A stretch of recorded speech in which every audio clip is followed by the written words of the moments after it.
I was grabbing coffee with an old friend in Minato City last Tuesday. A guy who's lived in Tokyo for over a decade, speaks fluent Japanese, and pays his taxes like clockwork. He had just come from the Immigration Bureau to renew his residency, and honestly, he looked like he'd seen a ghost. He didn't talk about the paperwork or the lines. Instead, he slammed a receipt down on the table. Where he used to pay a few thousand yen for a revenue stamp, he'd just been charged 10 times that amount.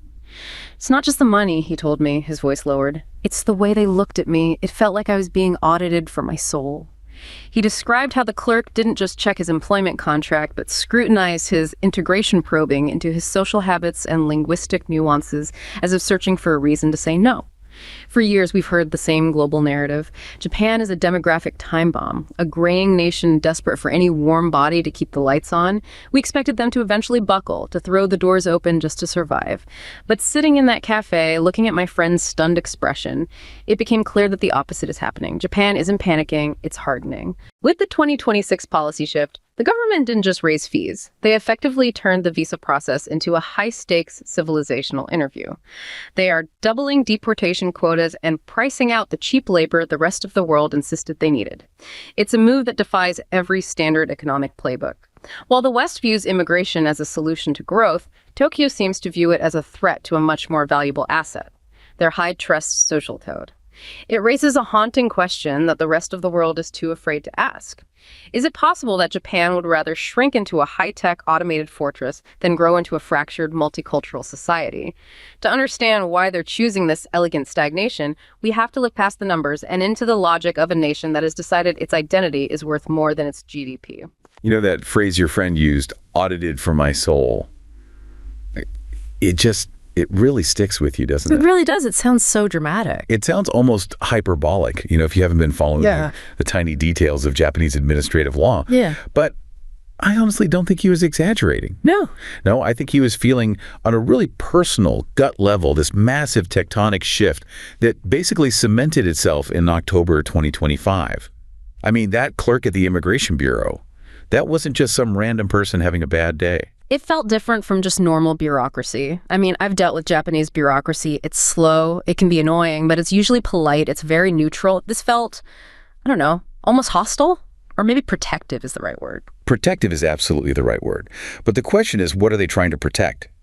To understand why a simple visa renewal suddenly feels like a deep interrogation, you have to look at the architect. You have to talk about Prime Minister Sane Takahichi. Right, Japan's first female prime minister. And I remember when she took office, the reaction in the Western press was just, well, is it a complete misreading of the situation, wasn't it? A total misreading. It was a classic case of projecting Western frameworks onto Japanese politics. All the headlines were, Japan breaks the glass ceiling, a new progressive era for Japan. Exactly.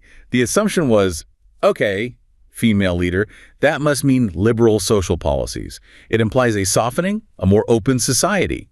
But if you've actually looked at Takaichi's career, and maybe more importantly, who her political mentor was, that whole assumption just completely falls apart. She's not a progressive icon in our sense of the word. Not even close. She is the ideological heir to Shinzo Abe, a true conservative. But even Abe, I mean, he was seen as a pragmatist, wasn't he? Abenomics was all about global engagement. He wanted more women in the workforce. He seemed to be, slowly prying the door open, at least on the economic front. Abe was definitely a pragmatist, you're right. He had to balance his more hawkish nationalist instincts with keeping the markets happy and the global partners on board. Takaichi, though, she represents a much more, let's say, undiluted version of that conservatism. She's without the need to compromise. In a way, yes. She's taken the core of his nationalism and stripped away some of the hesitation. But the real story, the thing that makes all this possible, isn't just her. It's the political machinery underneath her. And to understand that, we have to talk about the coalition change. It sounds boring, I know, but this is the political plumbing that explains why your friend's visa stamp suddenly cost 10 times more. You're talking about the split with the Komeito Party. I've seen that name for years, always attached to the ruling LDP, but I've never really gotten a handle on what they actually do. They're connected to a religious group, right? They are. They're backed by Soka Gakkai, which is a lay Buddhist organization. And for decades, the LDP, the Liberal Democratic Party, which has basically run Japan since the war needed Komeito to form a stable majority in government. And Komeito played this one very specific, very important role. They were the brake. The brake. The brake on what? On everything aggressive, on the LDP's more nationalist impulses. So, for example, if the LDP wanted to change the pacifist constitution or buy long-range offensive missiles, Komeito would step in and say, whoa, hang on, let's think about this. This goes against our core principles. So they were the moderating influence. They were the voice of caution, the designated driver of the coalition, if you will. If the LDP wanted to crack down too hard on immigration or make radical changes to social welfare, Komeito was there to pump the brakes and water it down. Okay, so you have the hawks wanting to drive the car 100 miles an hour, but the pacifists are in the passenger seat holding the map and telling them to slow down for the speed bumps. That is a perfect analogy. But in 2025, that political marriage fell apart. Komeito is out. So to keep her majority, Takaichi had to find a new partner. And she formed a new coalition with the Japan Innovation Party, the JIP. And let me guess, the JIP is not interested in being the designated driver. The JIP is in the backseat yelling, faster, faster. They're based in Osaka, they're populist, they are very reformist, but it's a very specific kind of reform. They want a much tougher defense policy. They want to slash bureaucratic red tape, not to make life easier for ordinary people, but to make the state leaner, more efficient, and ultimately more powerful. You could call them neoliberal nationalists. So you swapped the Buddhist pacifists for a party of Osaka hawks. You got it. And that right there, that's the engine room for this hardening you're seeing. There is no one left in the room to say stop or let's slow down. And this new political reality is what gave birth to Takaichi's core philosophy, what she calls the crisis management economy. We really have to unpack this concept because it's the key that unlocks everything else, the visa fees, the robots, the whole strategy. Crisis management economy. It sounds intense. Normally when we talk about economies, we talk about growth management, right? How do we get GDP up? How do we keep inflation in check? Crisis management sounds like you're constantly preparing for a disaster. Or that you believe the disaster is already here. Or at the very least, it's just over the horizon. Takaichi's philosophy is that you can no longer draw a line between the economy and national security. They are the same thing now. The old way of thinking is obsolete. Completely. In the old world, the 90s, the 2000s, business was business, defense was defense. You could trade with your geopolitical rivals because, hey, it was good for the bottom line. In Takaichi's world, every supply chain is a potential vulnerability. Every foreign worker is a potential security risk. A semiconductor factory isn't just a factory, it's a strategic fortress. That puts some of the recent fiscal policies in a different light, like getting rid of the provisional gasoline tax. On the surface, that just looks like a populist handout to drivers, but you're saying it fits into this bigger security picture. It absolutely does. The logic isn't just, hey, cheaper gas is nice for commuters. The logic is, if you want to maintain a hardened, resilient industrial state that can produce its own chips, its own weapons, its own robots, you have to bring down the input costs for your domestic industry and your logistics networks. It's a very aggressive supply-side move. And then you look at where the government investment is flowing. Not into social safety nets, I'm guessing? Not in the traditional sense, no. It's pouring into artificial intelligence, into domestic defense manufacturing, into strategic sectors that are seen as vital for national survival. It's almost like a wartime economy, but without an actual war happening. That's a good way to put it. It's a resilience economy. And this brings us right back to your friend in the cafe, because if your number one goal is national resilience, if you're trying to build a society that can withstand a massive global shock, like a pandemic or a conflict in the Taiwan Strait, then your entire perspective on immigration has to change. How so? Because the standard argument is the exact opposite. If you want a resilient economy, you need labor, you need bodies, you need people to man the factories, drive the trucks, care for the elderly. If you're running out of people, you're not resilient, you're just empty. That is the standard economic playbook, yes. The one that basically every Western country follows. But the crisis management playbook says something different. It says that imported labor is fragile. It depends on open borders, which can slam shut in a crisis. It depends on the political goodwill of other nations, which can evaporate overnight. And it introduces internal risks. Crucially, yes. It introduces internal friction. The Takaichi government is asking a hard question. If you're in a major national crisis and you have a massive population of unassimilated temporary workers, do you still have social cohesion? Do you have the high trust you need for everyone to pull together? Their answer is a firm no. And so they're willing to sacrifice what looks like easy GDP growth in exchange for what they see as hard security. That is a colossal gamble. I mean, the demographic numbers are just brutal. Japan is losing hundreds of thousands of people every year just from natural decline. It's the ultimate gamble. And to understand why they think they can actually pull it off, we have to look at the path not taken. We need to remember that this wasn't always a straight line to this hard no on immigration. There was a moment just a few years ago when it really looked like Japan was about to go the other way. Right, the false start. I remember this well. Around 2023, 2024, the whole narrative was different. Every convenience store in Tokyo had foreign staff. The number of foreign residents officially topped 3 million for the first time. It really felt like the dam was finally breaking. It was breaking. You had the specified skilled worker visa program expanding into new sectors. You have these large established communities of Vietnamese, Chinese, and Filipino workers groaning in cities all over the country. It looked like the demographic pressure was finally forcing their hand. But what happened next is the critical part of the story. The numbers went up, yes, but so did the perception of social friction. Friction? What kind of friction are we talking about? Like crime rates? Not necessarily major crime, no. More like, petty crime, noise complaints, disputes over how to sort the trash, things that sound incredibly minor to a Western ear. But in the context of Japanese society, these small breaks in the social contract are seen as a huge deal. And this is where it's really useful to bring in a comparative lens and look at South Korea. Okay, because South Korea is in a very similar demographic boat, right? An even lower birth rate, I think, and a rapidly aging population. Exactly. The two countries are always compared because they share that Confucian bureaucratic history. They both have this deep-seated institutional resistance to rapid demographic change and multiculturalism. But recently, South Korea has been trying, tentatively, to pivot. They've been creating more pathways for integration, publicly acknowledging that they might just have to become a mixed society to survive economically. And Japan is looking at South Korea's experiment and saying, what? No, thank you. Japan is looking at that and seeing a cautionary tale. There's what you could call a Confucian bureaucratic resistance in both countries. But in Japan, under Takehichi, that resistance has been sharpened, it's been weaponized into official policy. They're looking at what they call the security tax of becoming a multicultural society. Security tax? I have not heard that term before. What does it mean? It's a concept that's really gaining traction in Japanese conservative policy circles. The basic idea is that in a high-trust, homogenous society, security is cheap. You don't need a huge police force. You don't need complex anti-discrimination laws.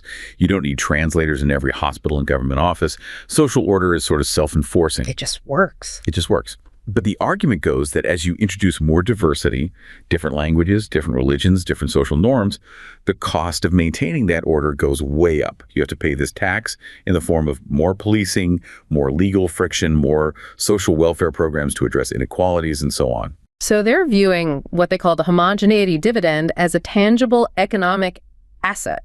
It's not just about culture or, xenophobia. They're actually doing a cost-benefit analysis and saying the dollar value of everyone following the same unwritten rules is enormous. Precisely. Just look at the crime statistics. The homicide rate in Japan is something like 1/17 of what it is in the U.S. Violent crime is incredibly rare. But this incredible safety doesn't come from nowhere. It relies on what I'd call an invisible infrastructure. The invisible infrastructure of safety. Part of it is visible, like the koban, the little police box you see on street corners. But the really important part is something called the Junkai Renraku. Oh, that's the police home visit system, right? That's the one. Twice a year, a uniformed police officer will come knock on your door. They're very polite. They ask who lives there, what your job is, if you've noticed anything unusual in the neighborhood. I can tell you, if a cop knocked on my door in New York or London just to have a chat and find out who was living in my apartment, I'd probably tell them to come back with a warrant. Of course you would. In the West, that's a massive violation of privacy. In Japan, it's viewed as a community service. It's community maintenance. But that system only works if the vast majority of the population trusts the police and accepts the premise. It relies on what anthropologists call other-directedness, that cultural trait of constantly scanning your environment to make sure you're not bothering anyone. And if you bring in 1 million people from a different cultural context. People who come from low-trust societies where the police are feared, or from highly individualistic cultures where privacy is paramount, they don't open the door for the Junkai Renraku. They don't sort their trash into 6 different categories. And slowly, the invisible infrastructure starts to crack. And once it's broken, you can't just glue it back together. That is the fundamental fear. So this 2026 policy shift that When Your Friend ran into is designed to be a filter. It's not a solid wall. It's a very, very fine sieve. And that brings us to the financial side of it. The fees. My friend paid 10 times the usual amount for a revenue stamp. And it goes way beyond just that one administrative fee. You have to look at the new requirements for permanent residency and naturalization. The government has drastically increased the financial thresholds. They've essentially created a class filter for immigration. So to put it bluntly, they're saying, we'll take immigrants, but only if you're already rich. Or highly capitalized, as they would put it. They want people who already have so much skin in the game, so much buy-in to the existing system, that they're not going to disrupt it. It's an economic filter that is designed to function as a social and cultural filter. The logic is, if you have a high net worth and a PhD, you're statistically less likely to cause social friction. They are trying to curate a high-trust immigrant class. It sounds incredibly elitist. It is unapologetically elitist. They are, in effect, pricing out the poor. The message is, if you want to come inside the fortress, you have to pay a very high entry fee. They would rather have a labor shortage than what they perceive as a surplus of high-maintenance residents who might strain the social fabric. But that brings us right back to the original problem, doesn't it? The pothole problem. We can talk about social cohesion and high trust all day, but if the roads are crumbling and the nursing homes are understaffed because you've priced out all the affordable labor, doesn't the society collapse anyway? You can't eat social trust. You're absolutely right. You can't eat trust. And this is the pivot point in the strategy. This is where it shifts from just closing the door to building a whole new kind of door. If you reject the human solution to your demographic problem, you have no choice but to fully embrace the machine solution. Robots. Robots. But we have to think about it in a different way, not just robots as tools. We need to talk about the concept of robots as moral barriers. I love that phrase, robots as moral barriers, but it sounds so abstract. What does a robot have to do with morality? It comes back to this idea of the Galapagos logic. For years, people used Galapagos syndrome as a way to kind of mock Japan, right? This idea that they develop all this amazing technology that only works in their unique little ecosystem and can't be exported. Like their cell phones in the 2000s. Exactly. But now they're taking that perceived weakness and turning it into a national strategy. They are intentionally doubling down on creating a self-contained high-tech ecosystem that doesn't need the outside world. So walk me through it. Let's go to a construction site in this new Japan. What does it look like? Okay, so picture a typical roadwork site today. It's loud, there's diesel fumes, there's shouting, it's chaotic. Now imagine the silent construction site. That's part of the 2026 infrastructure roadmap. Silent. A silent construction site. Eerily silent. You've got maybe 2 human supervisors standing on the sidewalk holding tablets. And in the road, you have a fleet of automated pavers and rollers. They're all electric, so there's no engine roar. They're all connected on a local 6G network. And they move in this coordinated swarm pattern, like a school of fish. It sounds like a strange mechanical ballet. It is a mechanical ballet. But think about the social implications. That robot paver doesn't take a smoke break. It doesn't catcall women walking by. It doesn't leave its lunch wrappers on the ground. It doesn't need a visa. It doesn't bring over a family that needs language support at the local school. There's a zero social footprint. Precisely. It performs the necessary labor without consuming any cultural or social resources. That is the moral barrier. The robot protects the delicate social harmony from the messiness of imported human labor. And the government is pouring billions into this, targeting what they call the triple D jobs: dirty, dangerous, and distant. Distant? What does that mean? Think about disaster zones, clearing landslides in remote mountain regions, repairing infrastructure after an earthquake or tsunami, places where you don't want to risk a Japanese life and you can't or won't rely on foreign guest workers. Okay, but construction is in a way the easy part. It's just physics, right? Moving dirt from point A to point B. What about the really human-centric stuff, like elder care? That's the one we always hear about. Japan is running out of people to care for its elderly. Can a robot really replace a nurse? And this is where the Western narrative gets it wrong again. We see these pictures of cute humanoid robots like Pepper, and we think the Japanese are trying to build robot companions to replace human connection. Right, the slightly creepy android that holds your hand as you die. It feels very dystopian. But that's not the goal at all. The real goal is much more pragmatic. It's biomechanical. The number one reason nursing care workers in Japan quit their jobs isn't the low pay or the emotional burnout. It's chronic back pain. Back pain, really? 70% of care workers suffer from it. Think about it. Lifting a 70-kilogram elderly person from a bed into a wheelchair and back again, 10 or 15 times a day, every day. Yeah. It just destroys the human body. And when you're running out of young people, You can't afford to break the backs of the few you have left. So the robot isn't the friend. The robot is the forklift. Exactly. They're deploying things like transfer robots that gently slide a patient from a bed to a gurney. They're developing power assist suits, exoskeletons that a nurse wears, which makes her strong enough to lift a patient with zero strain on her own back. So the human still provides the omotenashi, the care, the kindness, the conversation, and the machine just provides the raw muscle. That is the perfect division of labor they're aiming for. It's incredibly pragmatic. But, of course, this brings up a huge fiscal question, which we really have to address. This is the whole question of the long-term sustainability of this Galapagos logic. Right, because robots are incredibly expensive, and to put it cynically, immigrant labor is cheap. You don't have to design and build an immigrant, you just hire them. That's the crux of it. An immigrant worker is an operating expense, an OPEX. You pay them a wage. A fleet of automated construction vehicles is a massive capital expense, a CapEx. You have to buy it, maintain it, power it, upgrade it. Japan is making a gigantic bet that the long-term total cost of the robot is actually lower than the long-term total cost of the immigrant. Because the immigrant comes with that hidden security tax we were talking about earlier. Exactly. The robot has a very high upfront cost, but a social cost of zero. The immigrant has a low upfront cost, but a potentially massive and unpredictable social cost that plays out over decades. So Japan's essentially saying, we're willing to pay a huge premium in yen to avoid paying a price in social friction. It's a premium on stability. It is. And to make it all work, they're trying to turn the entire country into a kind of integrated data platform. If all the robots and all the systems are connected, Japan owns that data. They control that ecosystem. If they just import labor like everyone else, they're just another country competing in the global market. But if they build this unique, self-contained robot ecosystem, they maintain a kind of data sovereignty. But this whole grand vision assumes that the tech can actually be integrated without destroying the very atmosphere of the country they're trying to protect. I mean, we've all seen what happens when you let tech platforms digitize everything. You lose the human touch. And for a country like Japan, which prides itself on that touch on omotenashi, isn't there a massive risk that the robots just make everything cold and sterile? That is the huge anxiety that is sitting right alongside all the techno-optimism. And to understand that fear, the Japanese policymakers aren't looking at Silicon Valley for lessons. They're looking south. Yeah. They're studying a very specific warning signal coming from Indonesia. Indonesia? That seems like a completely random comparison. What does a street market in Jakarta have to do with high-tech Japan? It's not as random as it seems.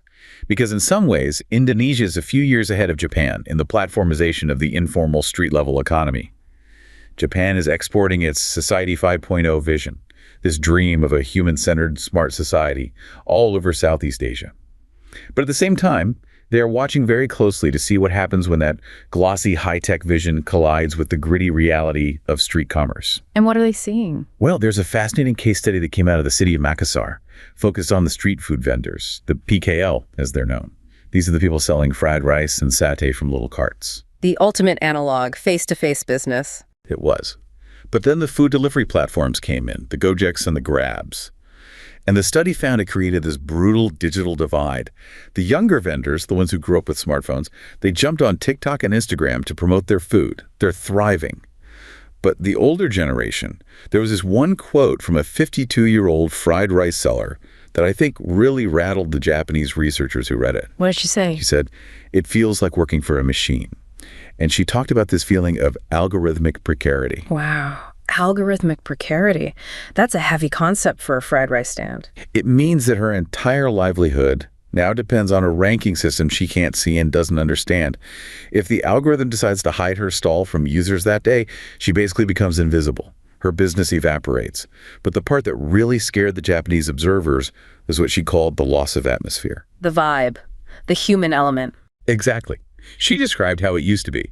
People would come, they'd chat while she cooked, they'd bargain a little, ask about her family. It was a social interaction that involved a food transaction. Now, she said, customers just order on the app, a scooter driver shows up, silently grabs the bag, and disappears. The transaction is perfectly efficient, but the human relationship is completely dead. And in Japan, that relationship is the whole point. The elaborate greeting when you walk into a shop, the precise way money is handed back and forth.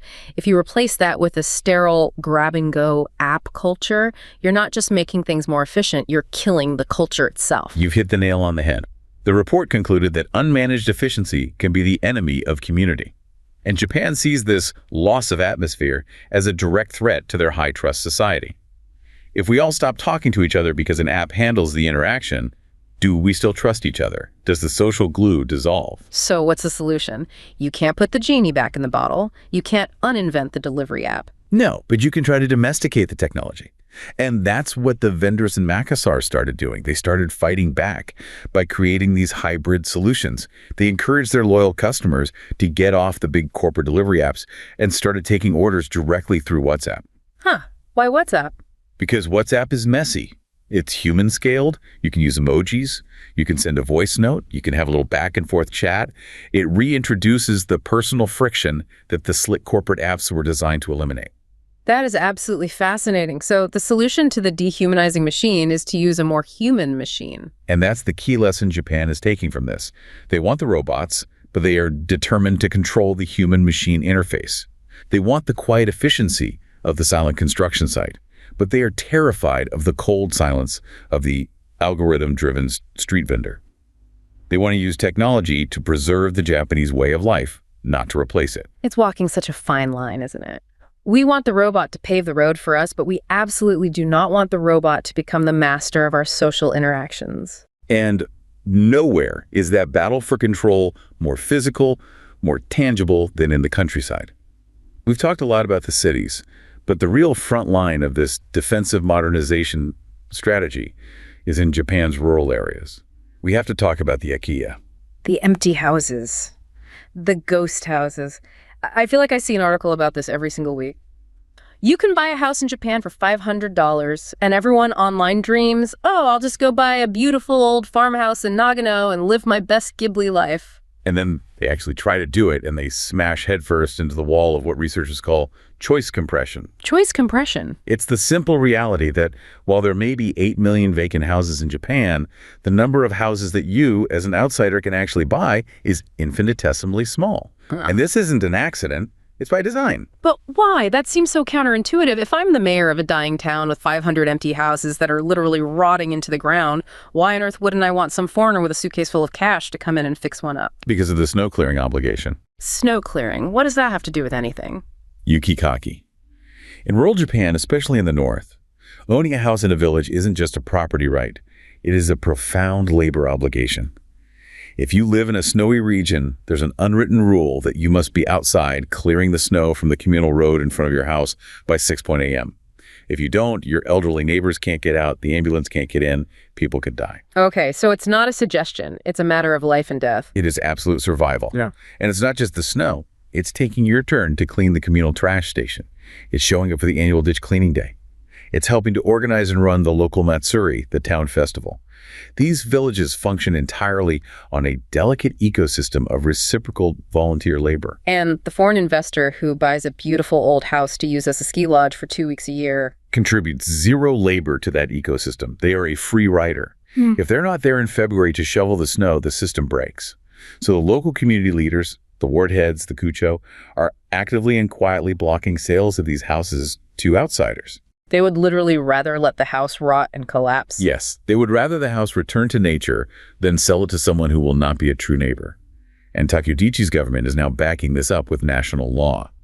The new land policy, specifically the 2026 bill that establishes a kind of national intelligence agency to vet land sales, is making it much harder for non-citizens to acquire property, especially in sensitive rural areas. I saw the headlines about that. They framed it as a national security issue, preventing foreign spies from buying land next to military bases. That's the public justification. But the subtext, the real goal, is to keep the social fabric of the countryside Japanese. They are explicitly prioritizing participatory residents over rich absentees. They are sending a message that land in Japan comes with a deep set of social obligations that money alone cannot buy you out of. It's incredible. It all comes back to that same core philosophy, doesn't it? Whether it's the tenfold increase in a visa fee or the robot paver on the road or the refusal to sell a collapsing farmhouse, it is all about preserving the integrity and harmony of the group above all else. It's the logic of pure contraction. What we're witnessing is Japan engaging in a radical nation-scale experiment. Almost every other major country in the world, the US, Europe, even China, is still playing the old game. They're chasing growth. More people, more GDP, more global influence. Japan has looked at the chaotic future and has decided that relentless growth is no longer an asset. It's a liability. You're betting everything on stability instead. They are betting that in a volatile, low-trust, increasingly fractured world, the ultimate national luxury isn't getting bigger. It's staying safe and staying whole. They're consciously trying to build a civilization that works like a sealed, high-tech Swiss watch. Efficient, silent, predictable, and closed to outside interference. It truly is elegant stagnation. The rest of the world looks at it and calls it stagnation. From inside, they call it survival. And when you lay it all out like that, it's hard to say with certainty that they're wrong. We look at them and think they're stubborn, stuck in the past, refusing to join the globalized world. But what if they're the only ones who have truly accepted the reality of the 21st century? What if they realize that the big global party is winding down, and now is the time to go home, lock the doors, and make sure the house is warm and secure for the long winter ahead? It's a very distinct possibility. They are methodically preparing for a future that the rest of us, perhaps, haven't even admitted to ourselves is coming.